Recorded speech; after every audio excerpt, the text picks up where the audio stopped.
9 мая мы всей семьей отмечали день рождения нашего старшего сына и вместе с этим старались прочувствовать другой, не менее важный праздник — День Победы.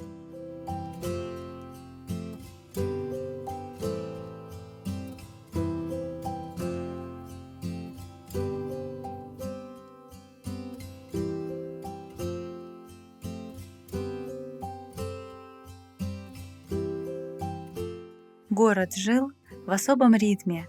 Флажки, музыка, улыбки прохожих и ощущение общей памяти — все напоминало, как много значит для нас этот день.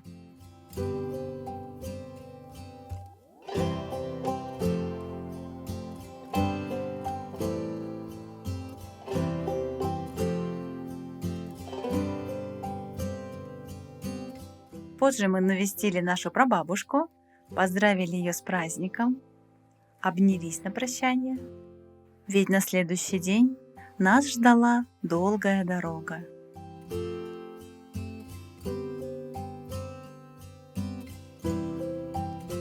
Десятого мая утром мы отвезли все вещи и домашние цветы маме.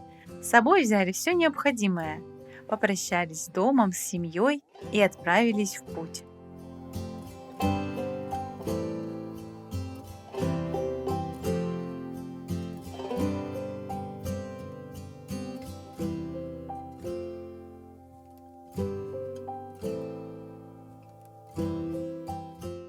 За окнами моросил дождь.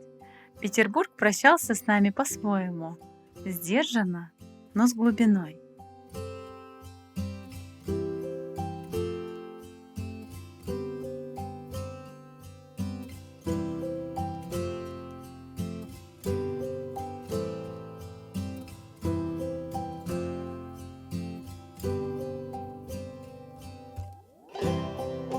К вечеру мы прибыли в Москву.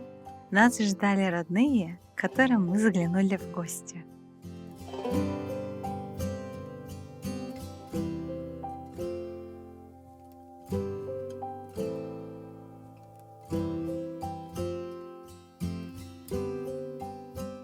Рано утром мы решили прогуляться по городу и добраться до Красной площади.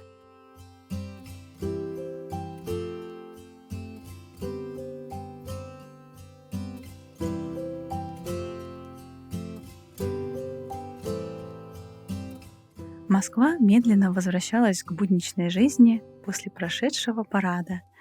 Улицы были почти безлюдны, что позволило нам в полной мере рассмотреть праздничное убранство и нарядный блеск города.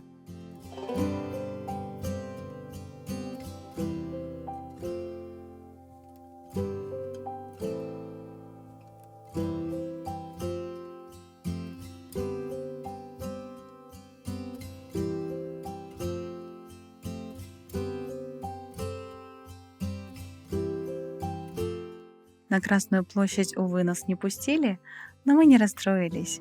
Вместо этого отправились гулять в парк Зарядье. Было холодно, и мы замерзли. В поисках горячего напитка набрели на неожиданную находку — робота-бариста Монти, который приготовил нам горячий шоколад.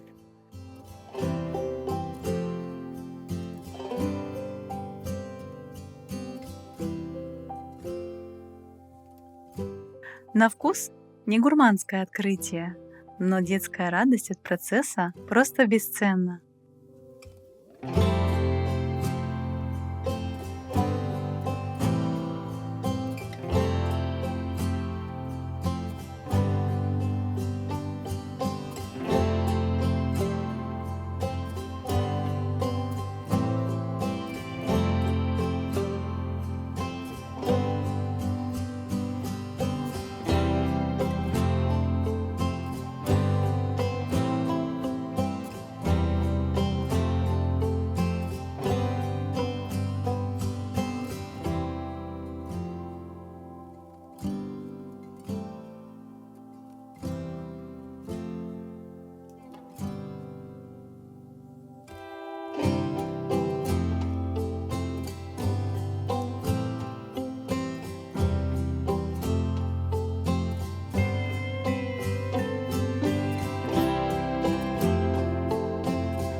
Из Москвы в Ростов-на-Дону мы ехали по платной трассе. Решили попробовать, и нам понравилось.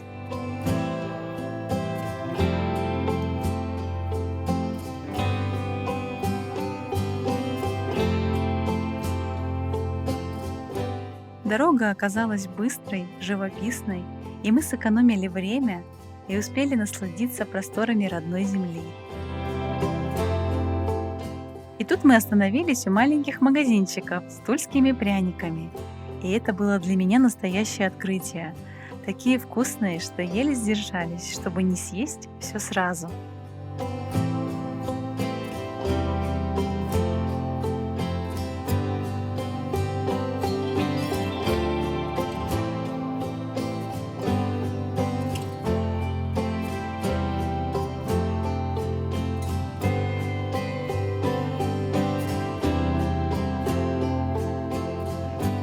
Только треть пути, а ощущение, будто уже неделя в дороге.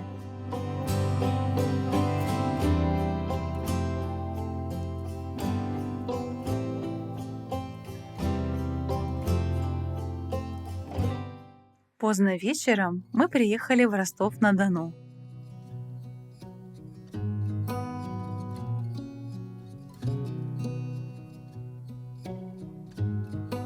На следующий день решили провести время неспешно.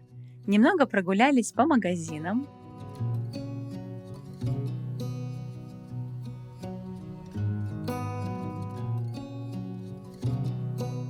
а затем отправились на знаменитую Левобережную набережную. Она уютная, просторная, наполненная южным воздухом и свободой. Идеальное место для отдыха.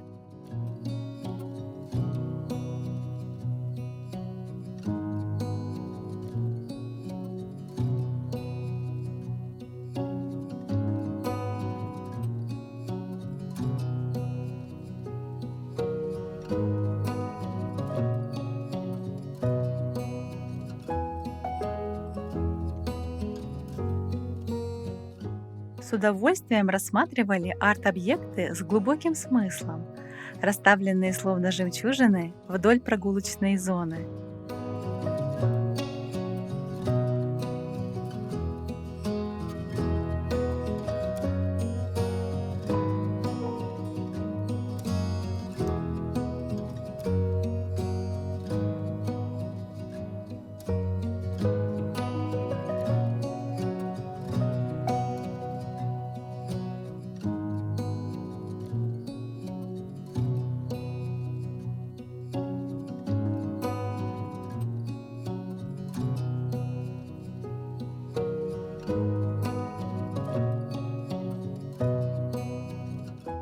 Особое впечатление оставил фудмолл «Мануфактура». Это место, где оживают запахи разных кухонь мира и звучит живая музыка. Конечно, мы не могли не попробовать местную шаурму. Она оказалась невероятно вкусной.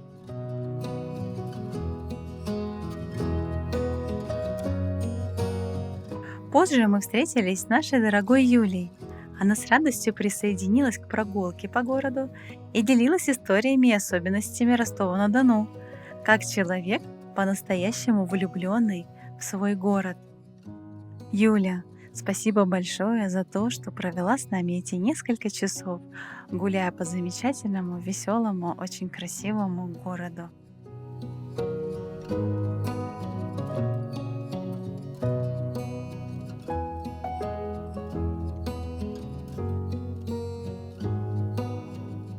Одним из неожиданных открытий стали мозаики в подземных переходах. Юля показала нам эти удивительные панно. Это целый подземный художественный мир.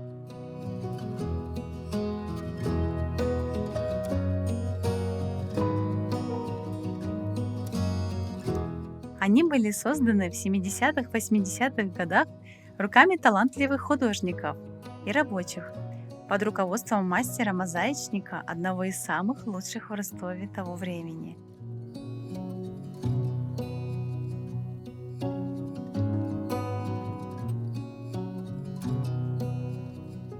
Каждое панно собрано вручную из фрагментов советской кафельной плитки.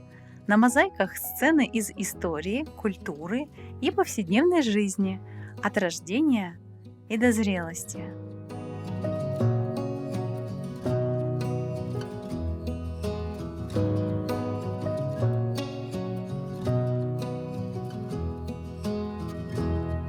Адреса переходов можно найти в интернете, и обязательно стоит выделить время на такую прогулку. Подобного лично я еще больше нигде не видела.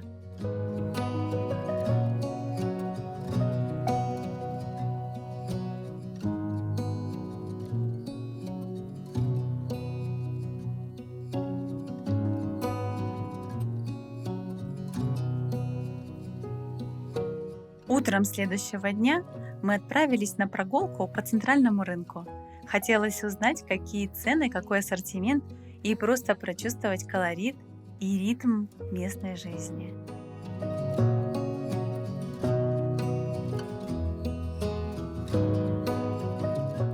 И, конечно же, мы заглянули в мой любимый семейный магазин азиатских продуктов.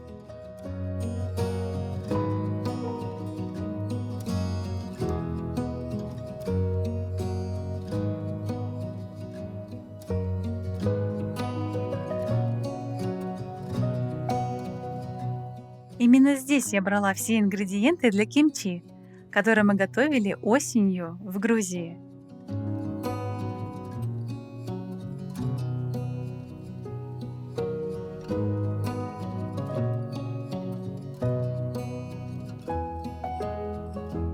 А еще соевый соус, без которого не обходится ни одна моя восточная кулинарная затея.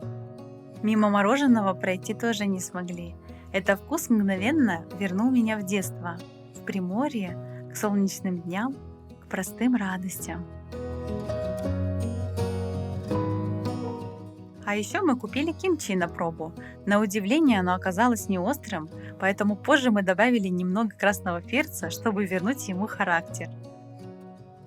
И как, наверное, вы понимаете, наша прогулка в основном гастрономическая, поэтому на фудкорте мы заглянули в павильон армянской кухни, где я, конечно, заказала гату.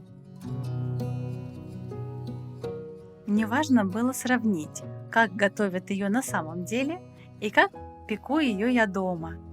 Рецепты, возможно, разные, но в этом и есть прелесть традиций.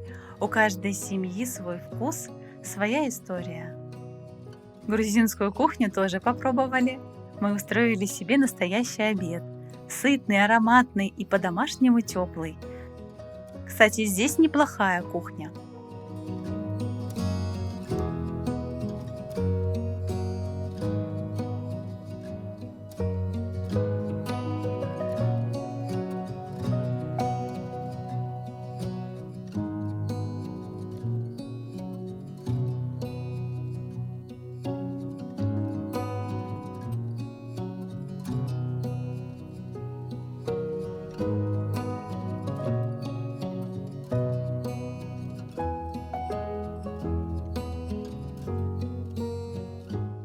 После ужина мы прогулялись по другой стороне набережной. Там оказалось намного спокойнее, тише, и людей практически не было. Ветер, вода и небо – все было каким-то особенным, гармоничным.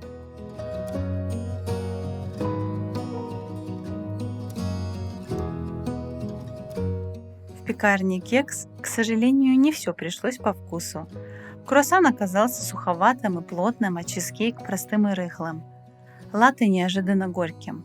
Возможно, это был просто не наш день или не та пекарня. Зато разнообразную вкусную выпечку мы нашли в кафе «Пикули» с огромным оливковым деревом прямо в зале. Ароматы стояли божественные. Я не удержалась и заказала несколько видов теста – песочное и сдобное.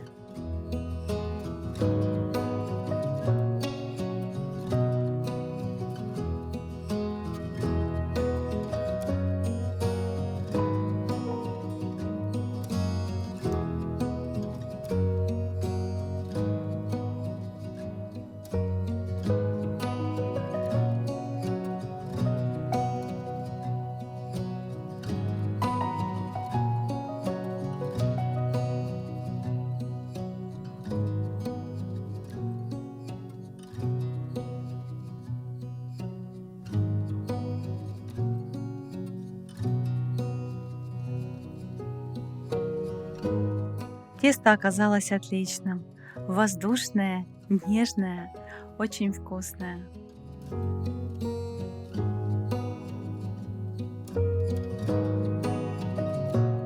В следующий раз мы обязательно закажем полноценный завтрак. Говорят, он здесь очень вкусный. Захватили с собой пару любимых пирожков с черной смородиной и снова в дорогу, навстречу новым приключениям, впечатлениям, к новым местам.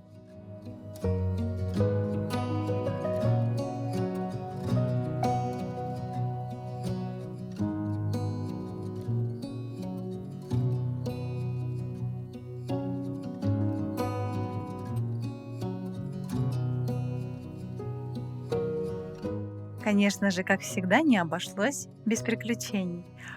По пути у нас закончился бензин, и, к счастью, толкать машину не пришлось.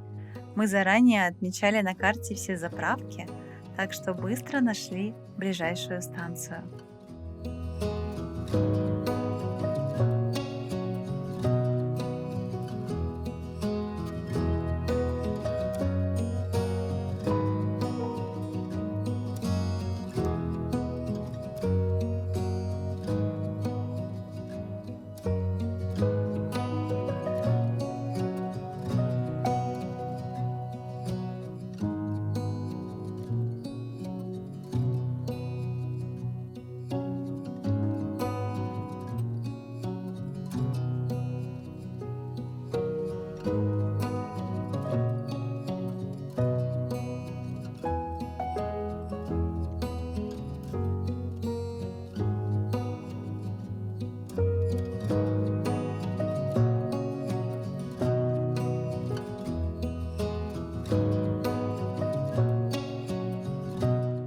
Не доезжая до Владикавказа, нас остановили полицейские. Говорят, на этом участке всегда проверяют документы у иногородних и следят за ПДД, поэтому будьте осторожны. Вечером мы прибыли наконец-то во Владикавказ.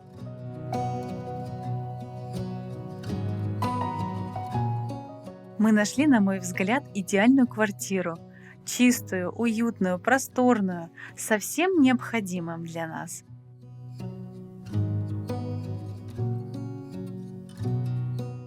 Во Владикавказе мы впервые, и город нам очень понравился.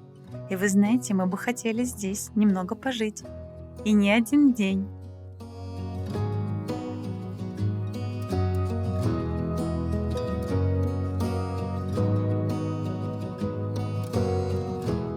А утром мы отправились завтракать и знакомиться с хозяином Аланом кафе «Осетинские пироги».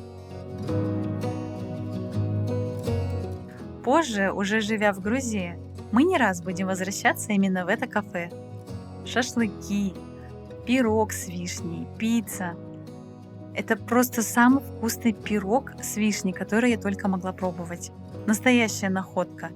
Я рекомендую вам от всей души.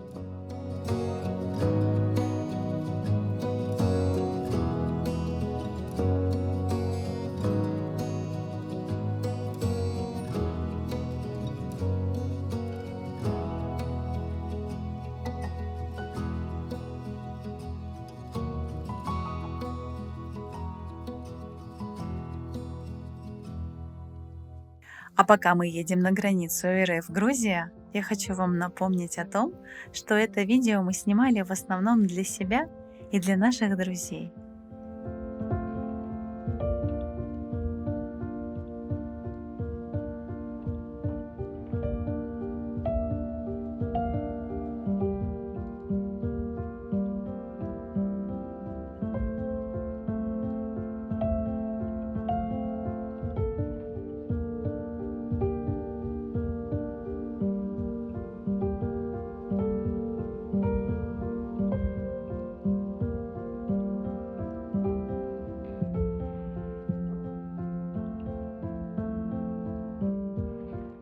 Границу мы прошли практически мгновенно.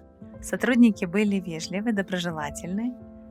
Ни на российской, ни на грузинской стороне у нас не было досмотра. Все чемоданы у нас были аккуратно расставлены, Муж предусмотрительно подготовил все для проверки, но в итоге все обошлось легко и просто. В Грузии мы впервые, и по этой дороге едем тоже. Меня пугали узкие серпантины, обрывы и встречные машины.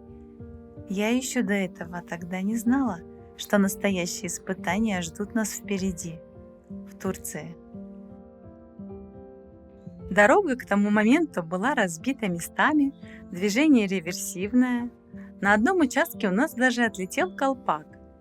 И все же в тех горах мы ощущали себя абсолютно счастливыми, несмотря ни на что. Какое же великолепие природы! Какое молчаливое величие гор!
Мне хотелось обнять каждую снежную вершину, замереть и впитать эту тишину.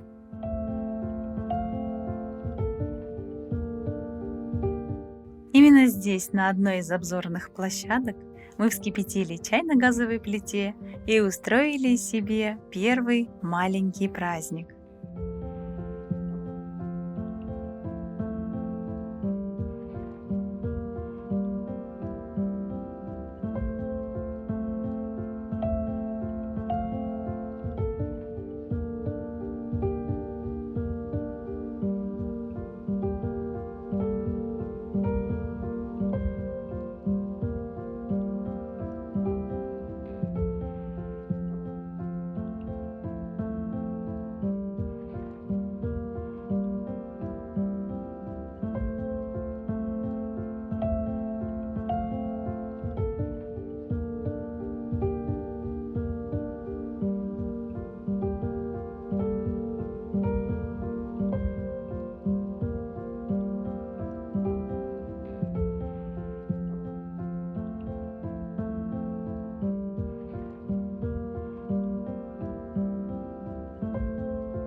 И, наконец, спустя время появились хорошие дороги, прямые, новые, чистые, но не менее живописные.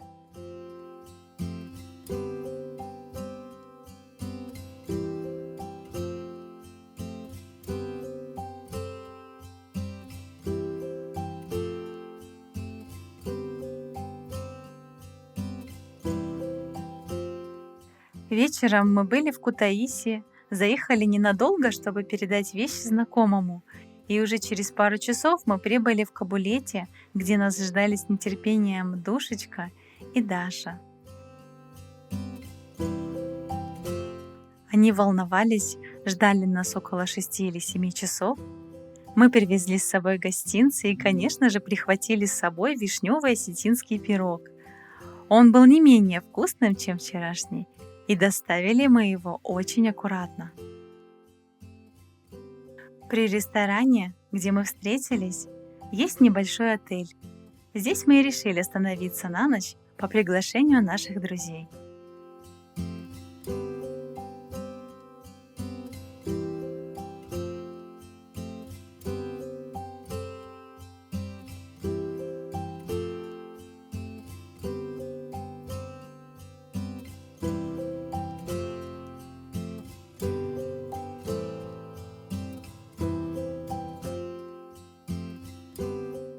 Проезжая тогда через Кабулете, я и представить себе не могла, что буду жить рядом целый год, что будем гулять здесь всей семьей, здороваться с морем и мечтать о новой встрече.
Вечером мы провожали наших друзей на автобус, а на следующий день уже мы отправлялись в путь к границе.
Итак, по пути к границе Турции мы решили перекусить. Вдруг очередь будет большая, поэтому мы заранее решили отметить на карте точку с едой. И за поворотом мы уже поняли, что эта точка оказалась уже в Турции, за границей. Хорошо, что у нас была с собой вода. Итак, мы прошли грузинский пограничный пункт и направились в сторону Турции. Мы успешно прошли и турецкую границу, а машины с папой все нет. Проходит 40 минут, проходит час, два, ждем.